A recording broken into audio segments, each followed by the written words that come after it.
If you own or sometimes carry a gun to defend yourself or your family, then you need to take it seriously. And I think that anybody who takes owning or carrying a firearm seriously needs to consider getting themselves one of these blue guns. In today's video, I'm going to tell you 3 reasons I think it's important and a good idea to have one of these. That's what's coming up next here on Survival on Purpose.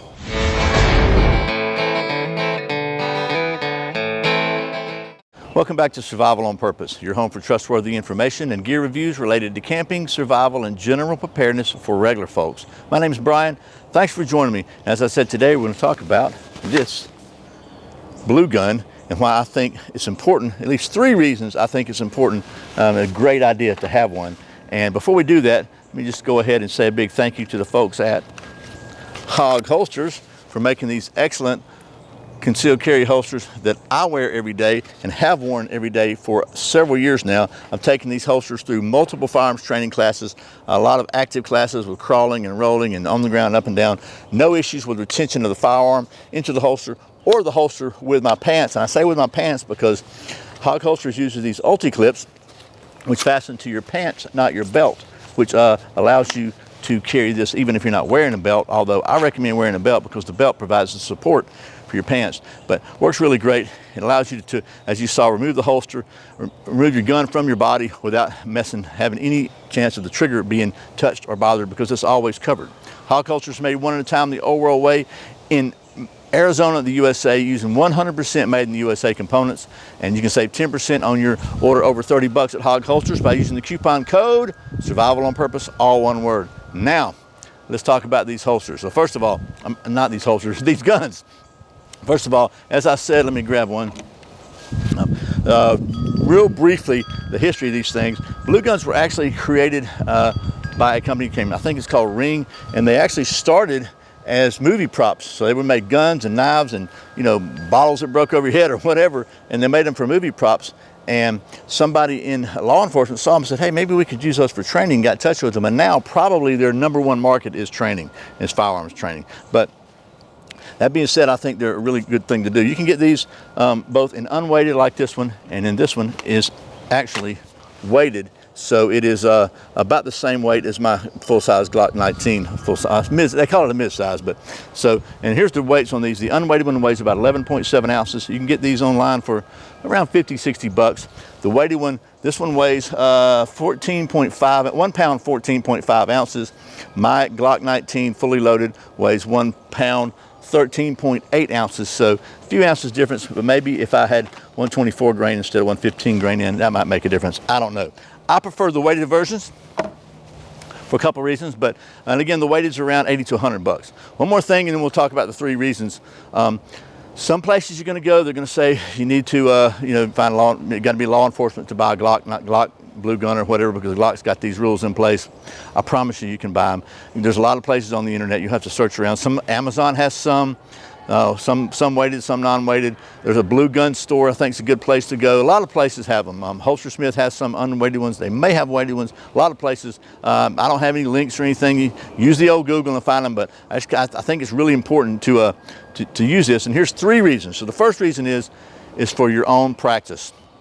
You know, I'm a big proponent of training. Training, in my opinion, means under the eye of an instructor, so they can tell you if you're screwing something up, so you don't ingrain bad mistakes with constant practice. But once you learn what you're supposed to do, then you got to practice it. And what I like about blue guns are it allows you to safely practice with no risk at all, no danger of any sort of a mistake on your part causing a misfire or a negligent discharge or anything like that. So one of the things I really think is important to practice is your draw stroke. If you carry concealed, that's going to be potentially at least one of the top things that's going to improve your ability to defend yourself, because if in a civilian self-defense situation, you're going to be reacting usually. You're not going to be going in with your gun drawn, looking for bad guys. You're going to be reacting. So I think it's important, and just to quickly, what I like about it, I can, in my own home, I can do get a good grip, come up, and then get another grip like this. So, and just real quickly, this is not a draw stroke video, but just to show you what I mean by that is, so I like to practice that slowly, get a good firing grip here before I draw, because here's the thing, I'm going to use a 2-handed shot, but maybe somebody's rushing me, I don't have time. I want to have a good grip on it to be able to do that. But anyway, after you draw, you bring it up to your here and you get a two-handed grip and present it with the sights. So that's really important, and you can do that. The more you do it, the better you're going to get at it, and you need to really practice that, because you don't want to be like, hold on, let me get my, I'll get it, hold on a minute. You know, you don't want to Barney 5 be looking for your bullet, okay? If something happens, you want to be smooth. And I think the Navy SEALs or somebody says, you know, slow is smooth and smooth is fast. All I know is it's a good idea to start out slow, get that moment down, and then just work on speeding up as you go. And you can do that with this. See, that doesn't even scare you, because look, there's no bullet there, there's no hole there. So you can safely practice yourself, practice your grip in your own home, no ammo and no danger. The second one is related to that. The second reason I think it's important is for helping teach others, helping others learn, whether your family, your friends. And I can't tell you how many people I've worked with, and my friends, people at church, that people that aren't familiar with guns, that don't really have any experience with them, they get really nervous when you hand them a gun. So instead of being able to focus on what they need to learn, they're too busy focusing on, oh my gosh, I don't want this thing to go off, I don't want to hurt somebody. If you give them a blue gun, they can see, look, this is fake. It removes that whole apprehension they have about holding a gun. You can teach them the draw strokes, you can teach them the grip, you can teach them how to look at their sights, you can teach them, you know, how to prevent it, you can teach them to keep their finger off the trigger, all that stuff with that whole, oh my gosh, I'm so scared of this. That whole mindset is clear of any risk there. So it really does aid in learning and helping teach people. And it's a really good investment. People are always asking me, hey man, what kind of gun should I get? Can you go to the range with me and shoot them? And I went with a lot of new shooters to the range. And that's something I noticed, is that if you give them a real gun, they seem to focus on the apprehension and their newness instead of what you're telling them. So I think that's another really good reason to have a blue gun. And the third reason is, again, related to training. You notice these all kind of have something in common here. It's for practicing close quarters, gun disarmament, things like that. If you can't really do that with a real gun. Not with me you can't, because there's too big a chance for an error.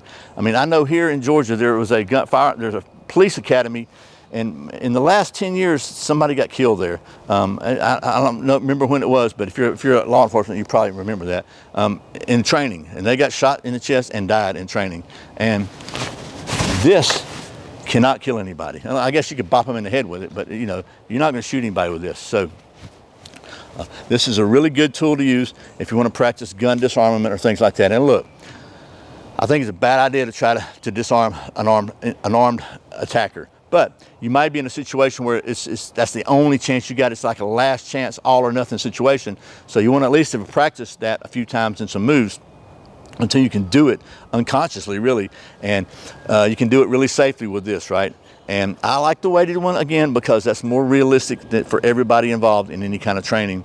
But and what I would like to do is, if you want to practice that, have somebody with their finger ready on track. The bad guy's going to shoot you, and then you do your thing, and when they would squeeze the trigger, they just go bang. And you see when they go bang, if it's here or if it's here. And just keep practicing that, and working on that. But again, all this stuff relates to practice and training, and I just think it's that important. Look, if you're going to carry a gun or even own a gun for self-defense, you need to be competent with it. You need to take it seriously.